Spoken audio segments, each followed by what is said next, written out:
He only wanted an assistant, but the alien girl made an unexpected choice. Jake Carter never expected his life to change when he posted the job listing on the Galactic Network, and he certainly did not expect her to walk through the door of his small repair shop on the human colony of New Haven. And the colony was nothing special, just another frontier world where humans tried to make a living among the stars. She arrived on a rainy afternoon when the sky was gray and the streets were nearly empty. And Jake was under a broken hover engine cursing at the stubborn bolts when he heard the door chime, and he rolled out from under the machine wiping grease from his hands. And that was when he saw her. She was tall, much taller than any human woman he had ever met, and her skin had a faint blue tint that shimmered under the shop lights, and her eyes were large and golden like twin suns, and her hair fell in silver waves down her back, and she wore simple clothes, a plain shirt and pants that looked almost human, but something about her presence filled the entire room. "Can I help you?" and Jake asked, trying not to stare. "I am here for the position." And she said in perfect English, though her voice had a musical quality that made the words sound like a song. "And my name is Lyra." Jake blinked, and he had posted the ad for a repair assistant 2 weeks ago, but he had only gotten responses from humans or the occasional robot service, and he never imagined an alien would apply, and especially not one who looked like she could be from one of those old Earth myths about goddesses. "You want to work here?" and he asked, gesturing at the cluttered shop with its piles of broken machines and oil-stained floors. "Yes." And she said simply, "And I need work and you need help." Jake studied her for a moment, and she did not look away, and her golden eyes met his with complete confidence. And there was something about her that made him feel both nervous and curious at the same time. "Do you know anything about engines?" and he asked. "I can learn." And she replied, "And I'm good with my hands, and I do not mind hard work." Jake thought about it, and he really did need help, and the shop was getting busier, and he could barely keep up with all the orders, and besides, there was something about her that made him want to say yes, all right. And he said, "And you can start tomorrow, and we will see how it goes." Lyra nodded, and a small smile touched her lips. "And thank you." And she said, "And you will not regret this." But Jake already wondered if he would. The first few days were strange, and Lyra learned quickly, much faster than any human could, and she seemed to understand machines in a way that was almost instinctive. And when Jake showed her how to repair a power cell, she watched once and then did it perfectly on her own, and when she worked, her movements were graceful and precise like a dance. But it was not just her skills that made things strange, and Lyra was quiet most of the time. But sometimes she would ask questions that caught Jake off guard. "Why do humans work so hard?" And she asked one afternoon while they were calibrating a nav computer, "And you could live simply, and yet you always want more." Jake paused. "And I guess we just want to build something." And he said, "And to make our lives better. But what is better?" And she asked, and her golden eyes watched him closely. "And is it more money or more things? Or is it something else?" Jake did not have a good answer, and he changed the subject and went back to work. As weeks passed, Jake noticed other things about Lyra, and she never complained no matter how dirty or difficult the job was, and she never took breaks unless he told her to, and sometimes he would catch her staring at him when she thought he was not looking. And when their hands accidentally touched while passing tools, he felt a strange warmth that made his heart beat faster. One evening after they closed the shop, Lyra did not leave right away, and she stood by the window looking out at the darkening sky, and Jake walked over to her. "Everything okay?" And he asked. Lyra was quiet for a moment, and then she spoke. "And on my world we have a custom," and she said softly, "and when someone shows us kindness, we offer something in return, and something of value. You do not owe me anything." And Jake said, "And I am just paying you for your work. It is not about payment."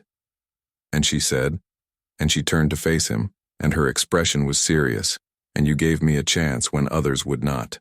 And you treated me with respect, and on my world that means I am bound to you." Bound, and Jake repeated, and he felt his mouth go dry.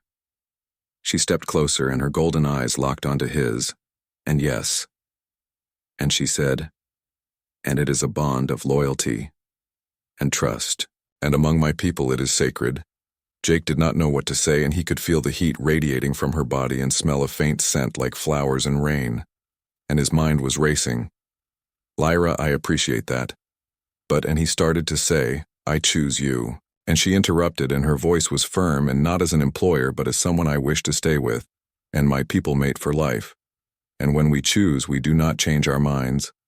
Jake's heart nearly stopped. And wait, what? And he said, "And you mean, I mean, exactly that." And Lyra said, and she reached up and placed her hand on his chest, and he could feel his heart pounding beneath her palm. "And I have watched you, and learned from you, and I see who you are, and you are kind and honest and strong, and these are qualities my people value, and I choose you as my mate if you will have me." Jake stared at her, and his mind was a storm of confusion and surprise and something else, something that felt like hope, and he had been alone for so long, and the colony was a lonely place, and he never expected anyone to look at him the way Lyra was looking at him now. "But we are different species," and he said weakly. "My people have bonded with others before," and she said, "And it is rare but not forbidden, and if you accept, we will be bonded in the way of my people, and I will be yours and you will be mine, and nothing will break." That bond Jake swallowed hard, and he looked into those golden eyes and saw complete sincerity there. And she was not joking, and this was not some strange misunderstanding, and she truly meant every word. "I do not know what to say." And he whispered, "Say yes," and she said simply.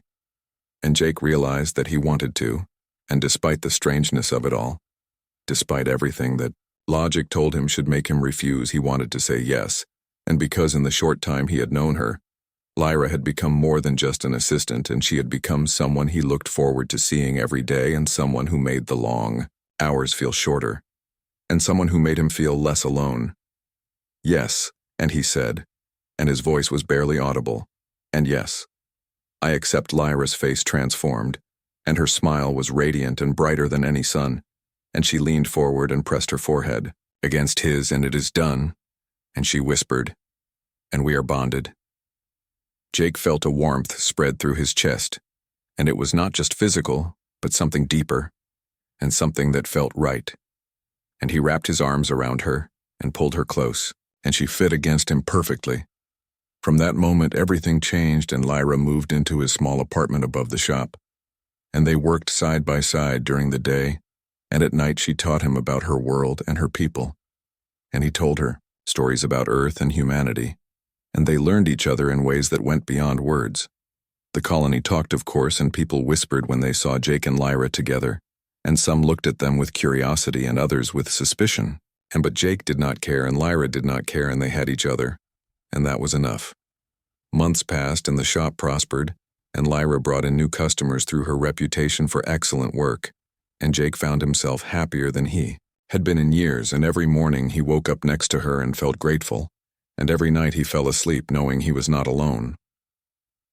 One evening, as they sat on the roof of the shop watching the stars, Lyra rested her head on his shoulder. "Do you regret it?" And she asked quietly, "Regret what?"